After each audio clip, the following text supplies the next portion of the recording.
All right, guys, welcome back to the build series. This is episode 5 of the 1,000 horsepower Jetsprint superboat build. Pretty exciting stuff going on here. It's been a while since I've gotten anything done. I had to work 6 days in a row at my airline. That's not a lot in the everyday world, but it's a lot of flying. 6 days of flying is a lot of time in an airplane. It's a lot of time in hotels. So I haven't got anything done, honestly, since we last left off. The last thing I did was cut this side. And then I had my issue of what am I going to do over on that side. So we're going to talk about that. I'm running out of parts and stuff to do. I just ordered some more plate. I got to get the bow deck on, but I'm running out of stuff to do. But I have a plan for this video, so here we go.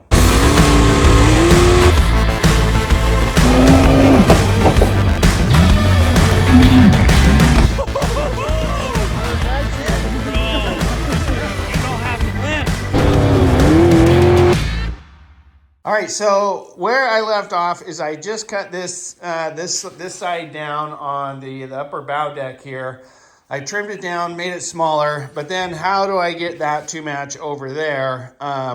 It was a pretty no-brainer. I just took my template that I made here, laid it up on the new piece, lined it out, and cut the old template down to size. Then I just transferred that over to that side. And off we go. So now I know I've got mirror images or the exact same shape and size on both sides because I use the same template on both of them. So that is that. I didn't record any of that just because it was the exact same thing as this size or this side. So I didn't record any of that, but that's how I got that done. So now on to the next thing. One thing, y'all probably seen the video where the sprint boat was sitting in the boat ramp and it went up and landed on top of a Jeep. That was the craziest thing I've ever seen, sitting there in the pit and look out there and there's a boat sitting on top of the Jeep. Well, how did that happen? That happened because the holdback chain broke. It's not really a holdback chain. It is a safety chain. Everybody that knows anything about boats or boating, that is a safety chain that if your winch comes undone or whatever, you're backing down the boat trailer or down the boat ramp, that safety chain is your last kind of bit of defense to keep your boat on the trailer, and it's got slop in it. So once you start getting up 1,000 horsepower or even 600 horsepower, I've seen this. I had a holdback chain where I saw it was pulling so hard that it was bending the bolt out of the trailer. And so years ago, I was like, I don't like that design. And I guarantee you that your generic easy loader or whatever, they're not designed to have 1,000 horsepower boats pushing against them or pulling against that chain. It's not a bad design. It's a bad design to push against with 1,000 horsepower boat. It's a safety chain. That's it. It's supposed to stop your boat from falling off your trailer. So I came up with a design years ago on my bow up here and how to kind of safely be able to push with that much horsepower up against the trailer. Hang on. Let me turn that thing off. So I came up with a design on how to push against. Essentially, it's kind of simple, really, right? If you just make a giant stop on your trailer, weld that down solid, you could push against that all day long, and it's not going to go anywhere. But then this is pretty thin stuff up here, so I don't really want to be pushing against that part of the bow. So I came up with an idea, or essentially down below, where typically your holdback chain and all that stuff is located. I came up with an idea, and it seems to work really good. So I have a positive thing to push against, and I also have a positive latching system or pin, if you will, that holds the trailer or the boat on the trailer, and it's not going to go anywhere. So I'll spin around and show you this. This is a set, kind of cool too. It looks like a set of brass knuckles. Yeah, check that out. I got a set of brass knuckles here. This is my trailer design. So the way this thing works is this thing goes up into the bow. Hang on, let me put this down so I can talk to this. As this is the forward part, and then I'm going to have essentially a stop on the trailer. So when that comes in, you're going to be pushing against that. Then once it bottoms out, you're going to pin something through the rear of it so it can't go forward or aft. So that's really it. I drilled the holes for it's kind of cool looking, and then also just a little bit. This is 3/8 stuff. You got to build it pretty stout. So this thing goes up in here like so, and it's going to get welded to the bow. Okay, so some things here. This is 3/16 bottom plate. So it's so long because I wanted to be able to carry some of that strength into that bottom plate. You can show up here. So that's another thing. I have this gap in here so that when that thing comes in there, that's all going to get welded. And I'm not just bolted or welded into this smaller stuff up here. That is going to get welded on the outside all the way through that 3/16 down the length of this thing, and then also all the way. So that's good 8 inches of weld that thing's going to get in there. And that is my design. It changes every single boat just a little bit, but this one is my very latest, and that is it. And it's another thing that I don't like about those chains. When you see this, most people they'll put a chain on to pull the winch up. You'll have the 2 holes down on that little connection. You'll put a chain to pull the winch up, and then you have the little safety chain. So when you start your boat up, what happens? You're lunging forward and you're pulling against that rear chain, right? So that's okay. So even if you don't come up on the power, well, how do you get that disconnected when you got 600, 700 horsepower pushing against that? You got to back up just a little bit. So now you got a 1,000 horsepower boat with a driver in there backing up and someone reaching down underneath the trailer to unlatch that. And I just didn't like that. We have a lot of kind of guests, if you will, pitting with us and kind of helping out and jumping in, and they want to help, they want to get involved. And if they're not familiar with that trailer, man, I'm honestly surprised we haven't smashed somebody's hands or fingers or something doing that. So the other part of that design that I came up with, you don't have people in there doing that. You just ram the boat up there, hit that stop, hit stop, and then all you got to do is throw a pin in there. And I designed it so the pin is long enough, and the bracket that is on the trailer, your hands aren't up under there messing around with stuff. So anyway, that is that. Other stuff going on with the boat. I'm going to go down and pick it up, the material for the bow deck. I've come up with a design to have some strengthening brakes put in that. I also ordered enough stuff for boat number 2 that's out there. So I'm kind of waiting to do that. And the other thing is my pump block. So the pump block, talked about that. It sits in the bottom of the boat, and then your jet pump bolts to that. Well, I don't want to cut any holes in this boat until it's welded out, because I want that bottom plate to help hold everything as solid as I can while I'm welding it out. The other thing, is everything tack weld, everything is tack welded. There's not a single solid weld on this boat yet. It's all just tack welded together. And I don't want to weld anything until the whole thing is together, because those plates really help keep the shape of the hole together. Because when you start welding, that aluminum plate, it conducts heat like 10 times faster than steel. It holds the heat in there and it will warp. So the best thing to do is tack your entire shell together and then weld it out. I'm not going to do that on this one. I'm going to break my own rules. It's kind of killing me just because of timeliness and because of my material. So what I've just decided to do, I do want to get that hole cut out, but I'm not going to do that at least until I get this section of the boat welded out. It's going to be a while till I can get that bow deck bent. That probably won't be until next week. So what I've decided to do, because my boat is bolted down to this jig, I'm pretty confident that this thing isn't going to move from here aft because it's bolted down to this jig, bolted and clamped. So what I've decided to do is weld out this main section. I'm going to weld out the engine rails. I'm going to weld out the sides to the bottom. I'm going to weld out the transom. This hole from the transom up to about here is going to get welded out. And by then, hopefully, I can get that deck lid done. I can start, once I got that section welded, then I can cut out that for the jet pump. And I'll talk about that too. I'm gonna go get the materials for that. That's 1.25 inch thick stuff that's got to get machined down. You're gonna laugh when you see how I machine this pump block, but it's a complex shape. And so that's what this episode's gonna be. I'm gonna put the camera up and start the weld out of this thing. So kind of exciting, kind of anticlimactic. Really, it's just welding. But I'm running out of things to do and I need to keep moving. So here we go.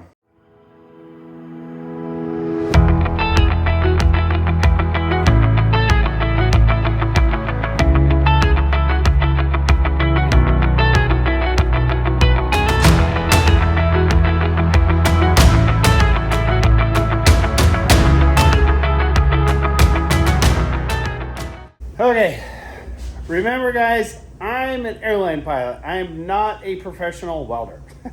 Have some mercy on me. Had a little conversation or some comments going back and forth about that kind of stuff, and that is my caveat is that this is a hobby to me still. Of course, I've been welding these boats now for like at least 10 years. So I don't know, maybe I downplay my own skills or whatever, but this is still a hobby to me. I do kind of make money on it on the side a little bit, but anyway, I'm going to show you my welds and talk a little bit about them. Is it focusing? So those are just it's kind of a fillet weld along the outside edge of the stringer, and they're pretty easy. It's an easy weld to do. Those are, just looking at those, maybe just a little bit cold. Cold is you're essentially you don't have enough heat and you're not letting the weld puddle really sink into both parts. So if it's too hot, then you have the potential of maybe not necessarily blowing through. That's always a threat. Or maybe just puddling through, and then you're gonna get a little sag on the back side of it. So you do have to have good solid penetration through those, or it's not gonna be a strong weld. Those are pretty good. I don't preheat any of this stuff because my shop is pretty warm. I got my little space heater here. It's closed up. It's probably 65, 70 degrees in here. And this is also pretty thin material. So as soon as you start going, I can feel a little bit of heat in it just from doing that little section. But I was going to talk really quick about the weld sequence. And there's actually an art and a science to that. Pretty much you want to start in the middle stern of the boat and work your way up and work your way out. So that's why I'm working back here. I just did 3 stitches on both sides of these things. So 3 stitches, and I'm working my way up. Take a little break, let the plate cool. That's probably overkill. I could probably kept on welding, but I do not want to get this plate warped. That's bad. That slows your boat down. It's just bad stuff all in all. So I take it extremely slow. Kind of works out for filming. So I'll take some pauses and do some filming. But my next step, I think I'm gonna do probably 3 more stitches up here, and then I'm gonna start working outside on the transom, and then you just want to keep moving around the boat. You don't ever want to be in the same place, but overall you're gonna weld from the back to the forward, and you're gonna work from the center out to the outsides of it. And then you're gonna start working those outside edges. You're kind of think of it like an ironing. You're ironing your shirt. You don't just spot everywhere. You kind of move one direction and kind of flow that heat out, if you will. So you're kind of pushing as you go. One thing for sure that I can talk about for absolute certainty on a MIG gun, you definitely push. We'll see the angle there. Like there's 0 angle on the gun. This would be a pull if you're welding that direction. That's bad because then you don't get the cover from the shielding gas. Is 100% argon. You want to always push I use about a 15-degree angle on the gun, something like that. And that way that argon is completely protecting that welded area. That's why those welds are so nice and shiny, and there's no black particles or anything like that in there. I cleaned it with acetone. I hit it with the little stainless steel wire brush. And that's why those are so nice and clean. As some other welding experts on YouTube say, the 3 C's for good welds are clean, clean, and clean. You've got to have a good clean welding surface. So I use the acetone and a wire wheel stainless steel wire brush. So anyway, I'm going to get back to welding. We'll talk some more here in a second.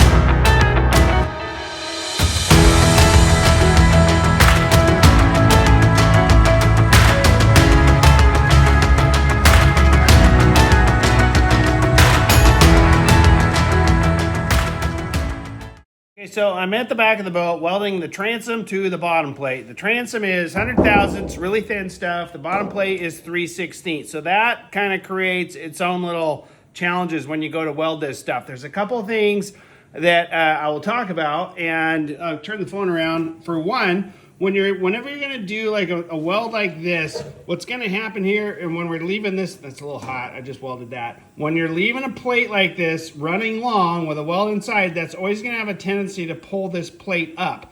That's why I threw a couple extra clamps on here on the back end of this to help keep that nice and flat. It's not a huge deal because at least it's not a negative hook in the boat. At least it's pulling up that way. And you can also kind of, once you get in there, you can beat that down with a hammer, pull it, and get it somewhat back to straight. So I'm preemptively putting on some extra clamps on here. So talked about the welding here, 100 thousandths here, 3/16 here. You got to be very careful with your gun angle. If I go like that with that gun angle, what do you think is going to happen? And we got to get enough heat to get down in this 3/16. So you have to be very cognizant and very aware of that gun angle. Like right there, that's going to blow a hole in that thinner plate, that stuff.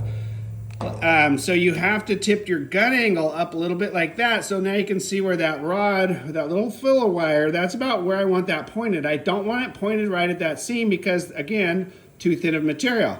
So I want it a little bit pointed down. If you ever hear the whip and pause where you go forward and then come back, whip and pause, whip and pause, whip and pause. Well, I do that even a little bit more when I'm doing two different, it's almost like a J where I whip and then come back as a J hook like that and just start to touch that thinner material. So I kind of, my whip and pause is in the shape of a J almost as I work my way down there. So that's the some of the little issues that you face when you're welding thinner material to the thicker material. That's how I figured out how to do it. Some of the tricks that I've done is clamping everything down there, making sure that that gun angle is pointed towards the thicker material, and then that J-hooked whip and pause, or the J-shaped whip and pause seems to work pretty good. I just think it was like splashing a little bit of material up onto that onto the thinner plate. So anyway, I'll get this back on the time lapse. I'm going to finish welding out. Again, my weld sequence is from the center out. So I started the middle, working my way out there, working my way out there. Not a whole lot left to do, and that will be done. These boats are small. The weld out's going to go pretty quick, so I'll get to finishing on that.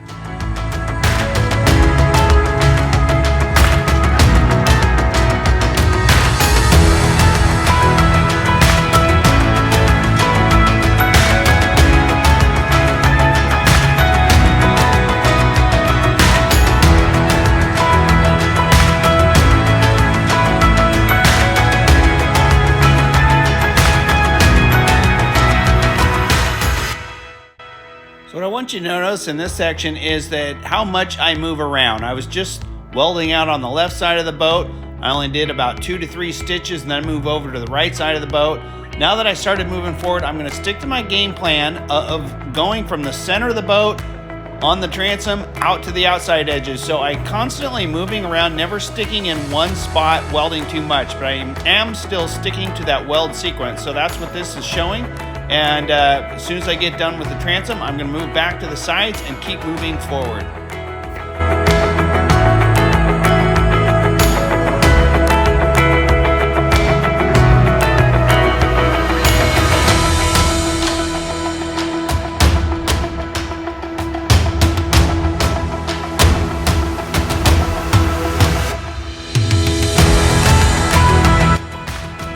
So again, I'm constantly moving from side to side of the boat. I don't ever want to get too much heat build up on one side. So I'll do 2 to 3 stitches on one side, get my whole operation, my stool, my grinder, everything, move it over to the other side, do 2 to 3 stitches and move back. So that way I'm never getting too much heat built up in one side of that bottom plate.